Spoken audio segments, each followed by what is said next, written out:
Hello and welcome to Delight and Fright. I am Kat, and to my side is the lovely Luna. Say hello, Luna. And, Hello, everyone. and tonight we have two very special guests. We have Lanae Hyneman, who is the star Devin in both Real Cool Time and The Ghost That Wouldn't Die. And we have our director, writer, editor, producer in the house, Matthew Packman. Waka, waka, Hi. waka. Did I pronounce that right? Yeah. Yay. Hi, guys. Welcome Hello. into Delight and Hello. Pride. It's a pleasure to have you here on the show. How are you both doing this evening? Pretty good. Good. Not bad. I went grocery shopping earlier, so that was fun. But other than that, I'm good. So probably this is the most exciting between grocery shopping and, talking about cool stuff And and now she's whatnot. broke because she had to buy some eggs. Yep. I had to meet a dealer for the eggs, Yeah. Speaking of dealers, what a great segue. There was a few of those in The Ghost That Wouldn't Die. Am I right? Yeah. Without without further ado, I will roll the trailer so you guys get a little taste and sample of The Ghost That Wouldn't Die. Let's roll it.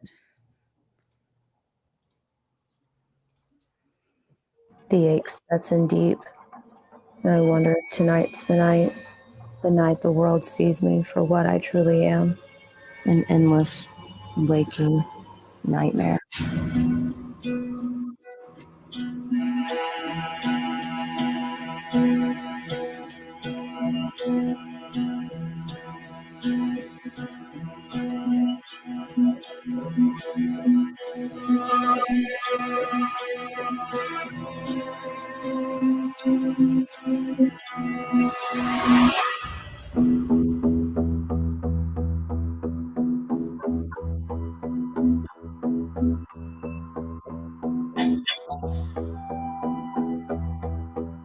A host to this wantless need.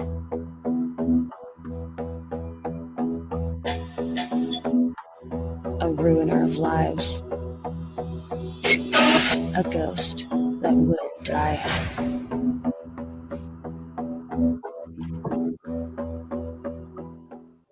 Ooh. That was fantastic. I love that. It gives you a little bit of glimpses of I absolutely don't like when trailers give too much and you're like, "Oh, come on." But this was perfect. You kind of got a sense of like the eeriness. You saw a little bit of blood, but you kind of not sure what's going on in the trailer and you kind of want to investigate. So I really like it for that reason. It doesn't reveal too much, but it reveals enough where people are like, what's that all about? So great job on that, Matt. Did you edit that? I did not. Our colorist and director of photography and also producer, he wore many hats. Jacob Belinsky cut that trailer, so I think he did a wonderful job. I'm sure he would be very appreciative of your compliments. Yes, definitely did a great job. Thanks. So what did you think, Kat, about this wonderful short film?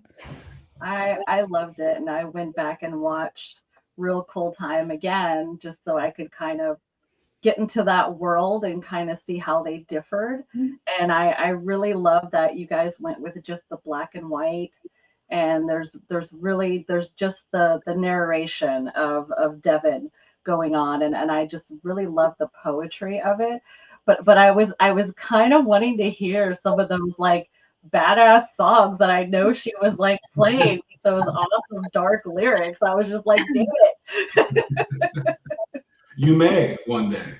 Ooh. Ooh, a soundtrack production, maybe? That'd be kind of cool. Maybe.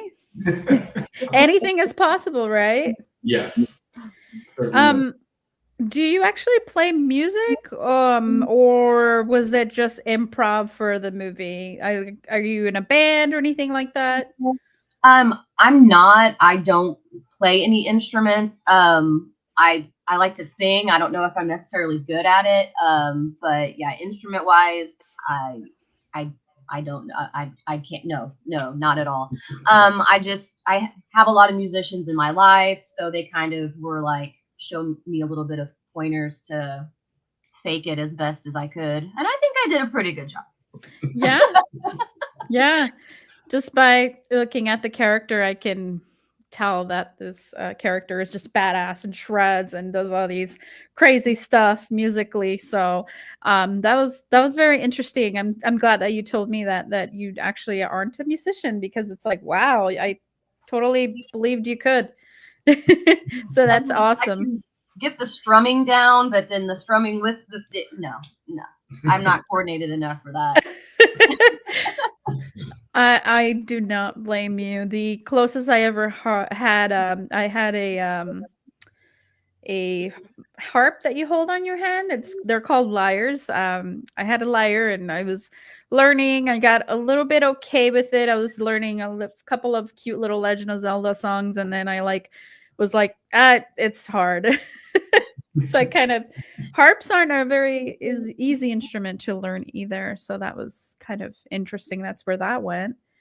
As far as this movie is concerned, is there any plans in the future for making it a feature? We got plans. Yeah.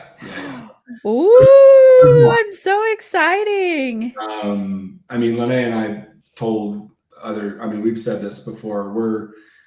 She and I are going to get together in about a month or so, and we're going to work on the third short, which for us will be kind of the conclusion to this story arc. And after that, there may be a Voltron situation where we bring it all together. We'll see. Awesome. That sounds so awesome. I completely am on board with it. And your writing, Matt, is so beautiful. And it's so poetic and it's so relatable. You take away the horror elements, and what I saw is just somebody struggling with some sort of addiction, and that's so relatable to families and people in the world, and I found that very relatable. Of course, you remove the horror elements and all that, and then you have a very, very tangible issue that is very, very deep and very relatable to a lot of us. So I really liked how you did that. How did you get the idea for this movie? Oh man, this specific film, The Ghost That Wouldn't Die, for me, it wasn't so much me sitting down and getting with Lanae or any of our other creative partners and coming up with it. It was more, this might sound like bullshit, but it was just the character telling me where she needed to go. I think at this point, Devin Crane has been in mine and Lanae's life for 8 years. Before Real Cool Time, there was Morbid Colors. That was a feature that took us 5 years to make. That was the film that introduced Devin Crane. We knew her so well by the end of Real Cool Time that the next step was almost inevitable. I knew as soon as we wrapped that film, I think it was maybe the next 48 hours after we wrapped Real Cool Time and shot the last scene, that I was texting Lanae and pitching the idea of, we need to take Devin on the road and we need to show her navigating that affliction against the rigors of touring. To me, that was always the next step if we were ever going to get there. So it was just kind of a built-in plan from the beginning. So the idea came really easy. Awesome. Were you totally cool with that idea, Lanae? Yeah, I mean, making everything has had its challenges. It hasn't really like deterred me from doing it, but it was kind of felt the same way like Matt was, like after we got done making Real Cool Time, it was just kind of like, there's more of this that needs to be told. And then once he was like, hey, I think, let's expand it. Let's get more into, what actually happened to her. And I was like, yes, please. I want to make art with my friends. Yes, please. Awesome. And I love how in the story you don't you don't explain things to the audience. You let them come to their own conclusions. And I love how, you know, the opening we have the trio, we have menage a trois, we have a little fun at the beginning, yes. And it's obviously daylight, and you know, she's a vampire, but Yeah. daylight isn't bothering her. So I just love that you just go about it, you know, it's just, this is what it is. This is just certain, like you feel like you're just getting little glimpses of her life, and then you can kind of fill in the blanks, but then that gives you more time to elaborate on things later, like make a full feature or another short story to kind of work into that world. So I think it's extremely creative and great that you do that. Thank you so much. I appreciate that. Now, going into a little bit of the nitty and gritty of filmmaking, I love that scene of the club where it's at the very beginning. There's a scene. There's a gentleman there. I believe the person getting her the blood, and the club scene was just so fierce. It had this aura to it, and I'm like, man, that looks like a place where some things would go down. How did you light that, and where did you shoot this particular scene? So I guess I'll take this one. Go for it. We shot that on the stage of a theater, and we Jake Belinsky, our DP, he lit that. Color is really one of his many talents, and he lit that for us on the spot, and it went you know, and he kind of created that entire aura, and of course the actors brought everything that they brought, and I think it was really a not to completely remove myself, but I think it was Jake and the actors making that as good as it was. So awesome. I think we lost Kat. I don't know if she's having internet issues. Let me just quickly DM her. I don't know if she had connectivity issues, but it's that good old Mercury retrograde. It's around the corner. It starts tomorrow, and I will blame it on that every single time. I support that. yeah. So that was a very beautiful scene, and a lot of the shots and a lot of the locations and stuff like that were very fitting for the for everything. Hey, Hi. did the the gremlins vampires got me. the vampires got you? It was the gremlins. I fed them Oh. after midnight, you know. Oh. They were hungry. No. Why? I was just blaming good old Mercury retrograde because it starts tomorrow, and I'm like, oh yeah, tech issues because of that. Totally, it's definitely a thing. But yeah, so how who helped you kind of? Who was the mastermind of planning and all that set design and everything? Because that was like just remarkably awesome. Oh, nice. Well, we had a lot of help. I mean,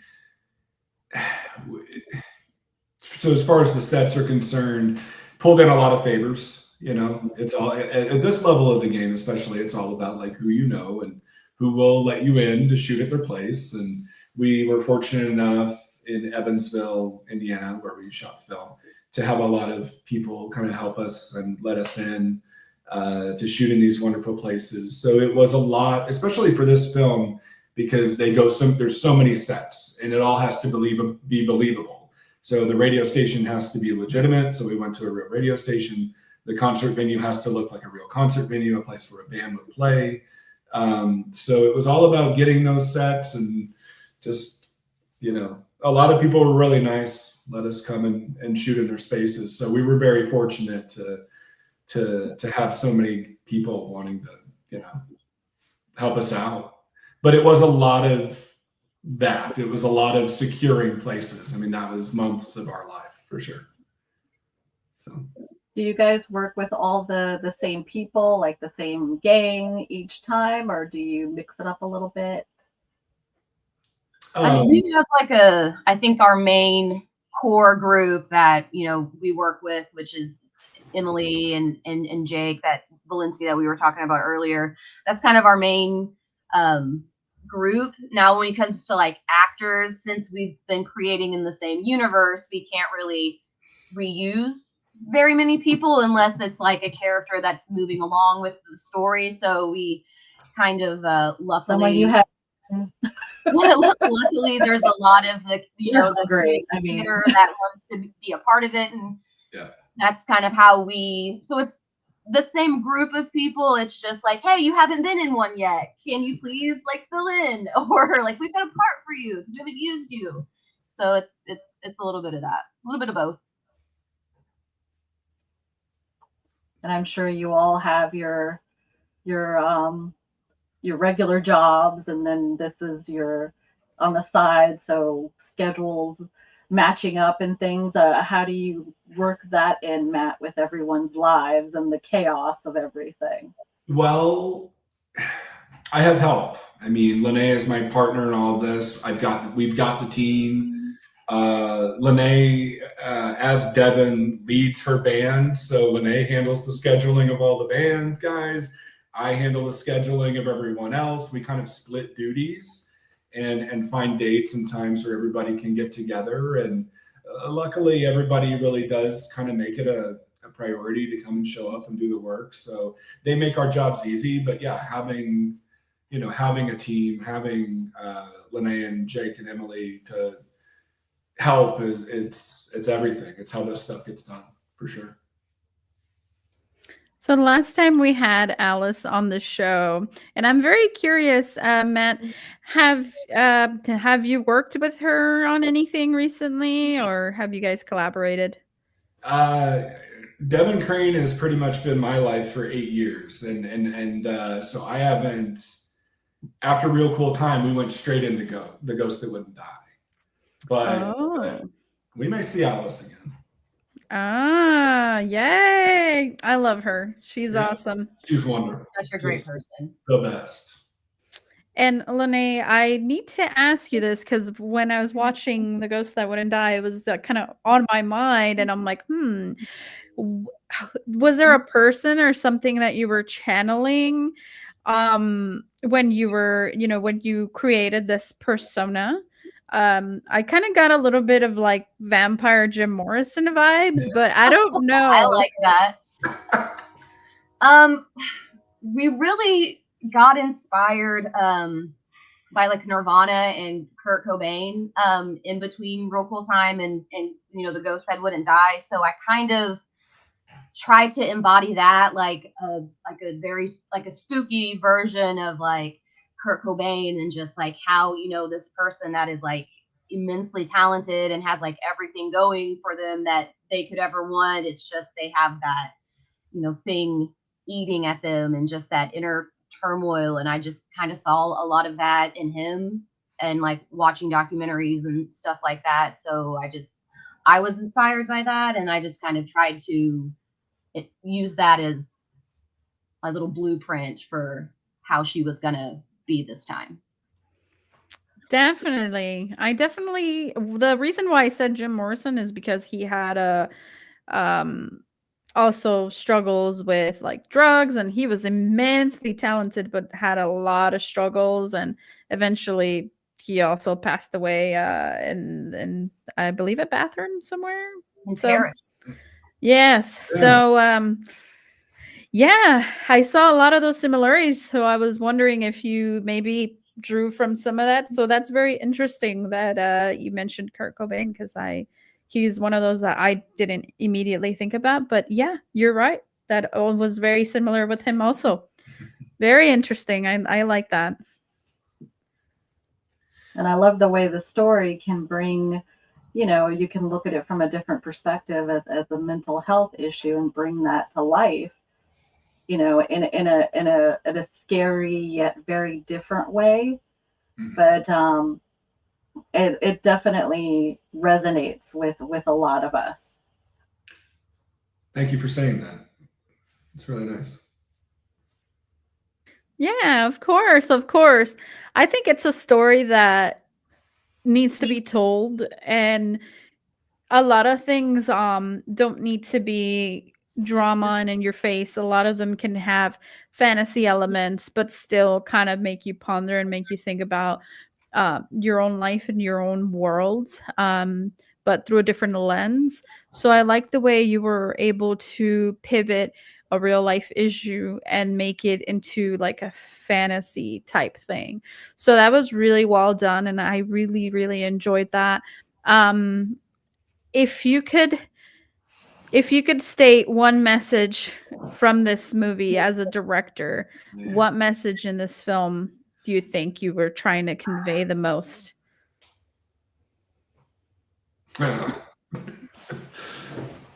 Give me 5 seconds for that one. Okay. Yeah. Because to me, I knew where the character was. And to me, Devin Crane, at this point in the game, 7, 8 years in, I knew where we were going. I knew exactly what we were doing. But I think Lanae would agree. There is so much of all four of us in this movie. 2024 was not easy for everyone. A lot of us face challenges of our own in our own lives. Mm-hmm. And I have to think that some of that went into the story. And to me, the story of Devin Crane, the story of this arc, it's about being haunted by your heart. So that's what I was trying to say. So the ghost that she sees, that's what she's fighting against. She's fighting against a love that's being used against her. So. Ooh, yes. We all have those types of challenges. I like that. I like that. And I love the direction that you took that to get that message across. That was really well done. Thank you. Yeah. So going into a little bit of what you've done in the past, how is that different or similar to The Ghost That Wouldn't Die? Oh, brother. Gosh, I've been doing this for so long that it's hard to even think about where I was the last time I did a movie that wasn't this. The last thing I did was a feature film called Margot. That was in 2015, came out in 16. And it's so hard because that was me in a different era of my life, and whatever I was in at the time, that was just me. That was a snapshot of me then. And that was 10 years ago. So I have to think. Scary to think about, huh? It's been know. 10 years since then. Oof. Feels like 4 years. Yeah. But when I look at Morbid Colors, or I look at Real Cool Time, or I look at The Ghost That Wouldn't Die, I think I see everything I love about cinema, everything I love about art, all my music inspirations and love and passion. And I also see my best friends. So Jake, Emily, Lanae, I see them represented in this art. And I think that's the big difference, is that this is all a team effort. Every one of these movies has been a collaboration. And without any one of us, it doesn't look that way. Without our fingerprints on any of it, like all four of us, especially at this point, it's not right. It's like the recipe wouldn't be correct.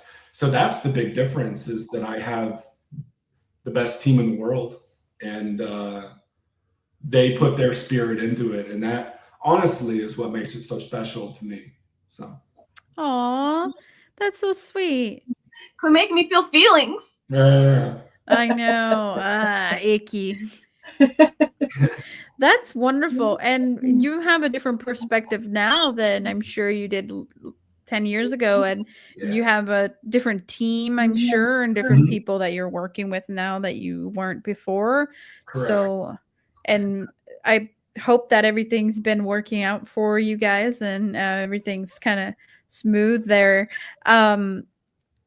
I did want to ask because I'm very curious, man. I love what you do as a director.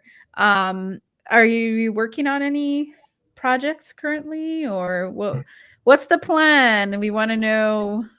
We want to know. Well, right now I'm in writing mode with my Ooh.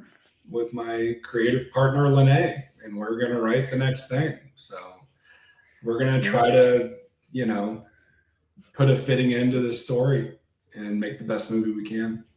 So Nice. to me, that's it. I don't really work outside of the thing, and to me, until the story is done, this is the thing.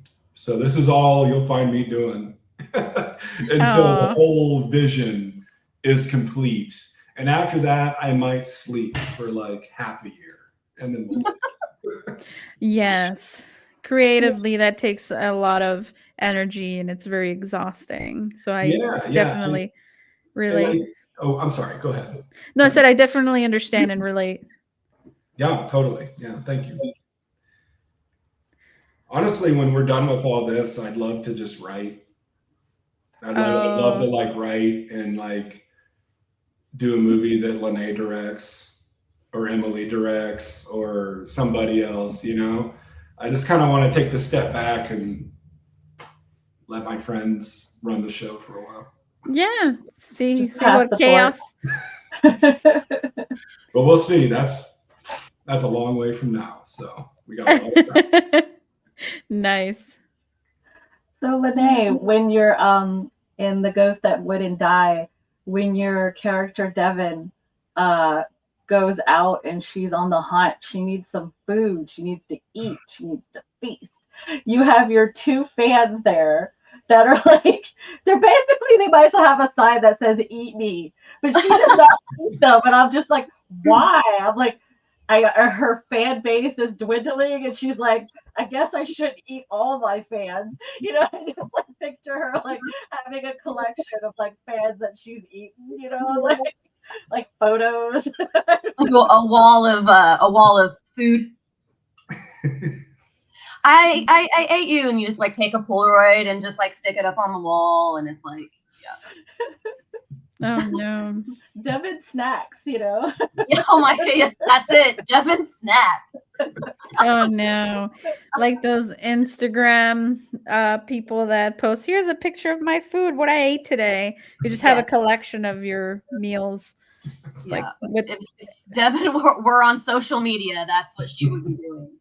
Had a nice bite tonight, and it's somebody's arm or something crazy like that. Aw, but it has to be cinematic though, because she is very cinematic. It'll have to have like a graveyard in the back or some black roses. Yeah, very moody. She seems very moody, I don't know, very moody but grungy at the same time. I love that. I love that, definitely. She's a great character. Yes. So what I also want to know is where do you guys typically film out of? Evansville, Indiana. Yeah. Oh, I'm sorry, Lanae. What'd you say? Oh, you're fine. I was gonna be like, most of it's Evansville. That's usually most of us live in Evansville. Matt lives out of state in Illinois. Yep. So it's easier to film where I'm at, because the only one that would really have to travel is Matt. So if you need a couple of extras, me and Kat are willing to fly to Indiana. So just let us know. Get up on it. Yeah. I do have an acting degree. I don't use it, but it's there. It's about time. I know, right? Gotta put that degree to work. You gotta work, girl. That's the funny thing.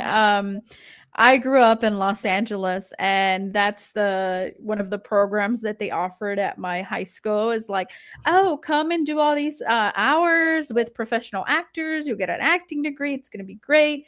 It was provided by the Los Angeles Regional Occupational Program. You get these certificates, and you can be on your way to be an actor. And then you realize it's a lot harder than that. You Yeah. need more than just a little paper that says that you're a professional actor and you did this many hours with actors. And no, Like, it's oh, you have a harder. certificate? But Oh, yeah, it's authentic. See, it's signed and everything by the Yes, mayor of well. LA. Like, but hey, I went through the program and I had a lot of fun. But Lanae, did you do any training, like vocational training for acting, or is it kind of like something that you were like interested in? Yeah, I've always kind of been interested in it. And then when I got into high school, I did like, the high school plays and the musicals, and then that kind of transitioned into community theater after I graduated. And then I got approached with Morbid Colors with Matt, and that's how I got into acting. And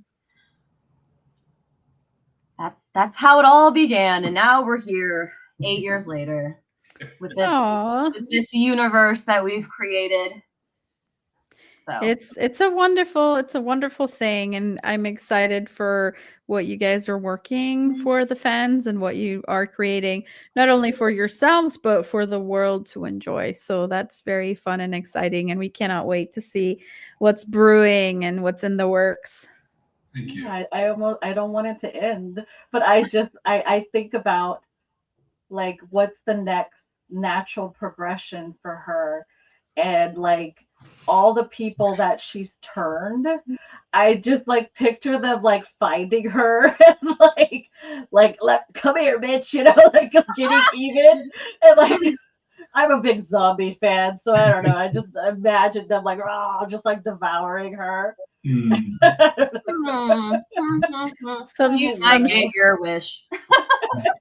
some Shaun of the Dead-esque shit going on over there. Oh yeah.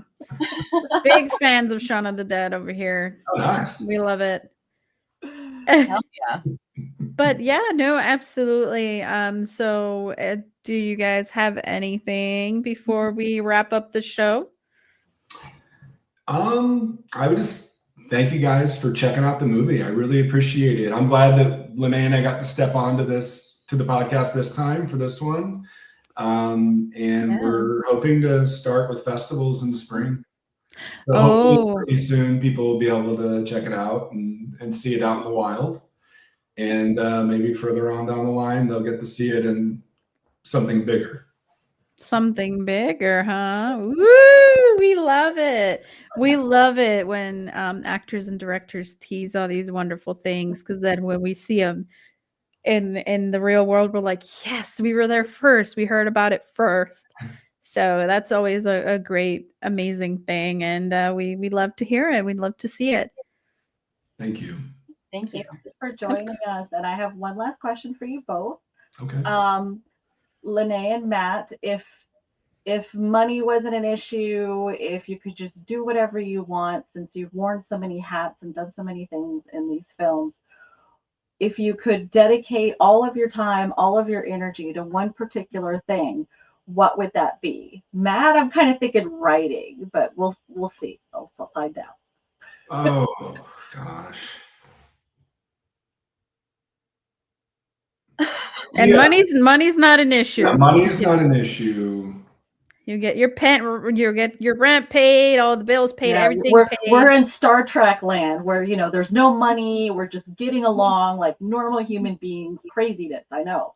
Yeah. There's no food insecurity. We got it. You can do whatever you want. Yeah, I've always seen myself as an idea person and a writer, probably first and foremost. So maybe that. Yeah, I don't know. And I love to direct too, because I love working with people. I think I'm doing exactly what I love to do. So I guess I would just do that, but probably writing, because again, I would, if money wasn't an issue or anything like that, yeah, I'd love to see my friends live their dreams and make their movies too, like be directors and then write something I made. I that's something that I'm interested in. So I guess I'd be writing. Would you produce if money wasn't an issue? Because then you could help out your friends too, Yeah. No, we do the whole thing. Yeah. Oh wow, that sounds great. Add more titles to your awesome list of things. Yeah, thank you. I guess I mean, I really like to act. A little bit of me wants to say directing, but honestly, I have no business trying to tell anybody what to do. So I don't know if that's like my strong suit, but yeah. And then a little bit of me on the inside wants to be like, I would just love to produce and like give people the tools and the things that they need to create, you know. So I don't know if I can just pick one. I'm gonna pick. See, that's the thing. We do it all in our group. Like Lanae has 20 titles. She's the lead. She's our producer. She's, the co-creator of this whole world. Jake wears 3 hats. I wear writing, directing, producing. So we're multitaskers out here. It's hard for us to just pick one. Yeah. No, for sure. I like that. I like that. It's a complex question, and you guys are giving great, amazing answers. Thanks. Thank you. Well, thank you so much for joining us this wonderful evening. I hope you guys had a lot of fun, and I hope a lot of your endeavors come to fruition. Thank you. Thank you. Yeah, we hope to be back like in a year talking about the next thing. So hopefully we get to do that. You know where to find us. Okay. And we'll get that show on the road, quite literally. Very good. Thank you so much. Yeah, and we're also waiting on some sort of letter saying, "Hey, this is where we're filming. You guys feel free to show up." And they're acting like we're not going to ask them. Like we will. See, that's the thing. You throw it out there, Lanae will send you that letter. He's going to be like, "Gosh, we could probably use a couple more people." I'm like, "Do you remember the offer? Come on down." Come on down. That sounds like so much fun. I'd love to be back out there. We have a good time. Yeah, we do.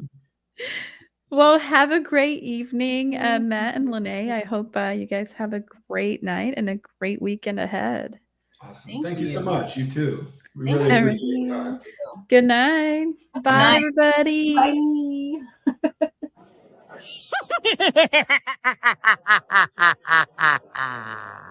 Hello, boils and ghouls. It's your old pal, John Kassir, the voice of the Crypt Keeper.